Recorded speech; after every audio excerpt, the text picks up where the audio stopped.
Hello everyone, so in this video I am talking one of the most popular motorcycle in India, Royal Enfield, got an electric heart now by calling Bullet, which is well known for its sound, now become completely silent, which is very bad news for the Bullet lovers in its electric form.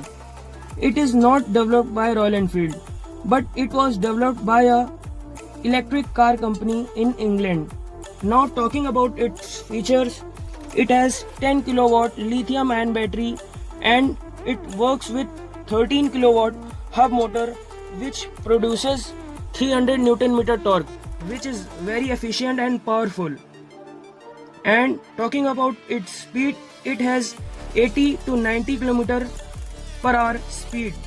And talking about if its range, it has 160 km. It produces 300 Newton meter torque. And talking about its high speed, that is 112 km per hour.